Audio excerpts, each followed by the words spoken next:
India నుంచి మొదటిసారిగా Oscar రేస్లో చివరి ఫైనల్ స్టేజ్ వరకు RRR సినిమా ఈసారి ఖచ్చితంగా వెళ్లేలా కనిపిస్తుంది. ఇప్పటికే నాటు సాంగ్కి బెస్ట్ ఒరిజినల్ స్కోర్ కేటగిరీలో గోల్డెన్ గ్లోబ్ అవార్డుని ఎంఎం కీరవాణి అందుకున్నారు. ఇక ప్రతిష్టాత్మకమైన గోల్డెన్ గ్లోబ్ అవార్డు రావడంతో ఆస్కార్కి అడుగు దూరంలో RRR మూవీ ఉందనే మాట వినిపిస్తుంది. ఇదిలా ఉంటే ఆస్కార్ చరిత్రలో ఎన్నడూ లేని విధంగా మొదటిసారి అత్యధిక ఓటింగ్ జరిగిందని కూడా బయటికి వచ్చింది.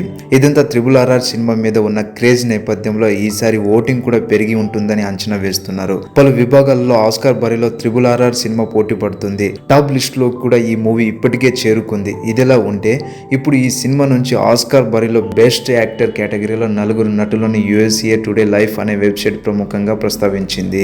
ఈసారి ఆస్కార్ నామినేషన్ లో బ్రిలియంట్ పర్ఫార్మెన్స్ తో టాప్ లో పోటీ పడే వారిలో టాప్ క్రూజ్ తో పాటు పలువురు హాలీవుడ్ నటులు ఉన్నారు. అయితే వీరితో పోటీ పడుతూ నెంబర్ 1 పొజిషన్ లో ఎక్కువ మంది ఓటింగ్స్ తో తారక్ ని నిలబెట్టడం విశేషం.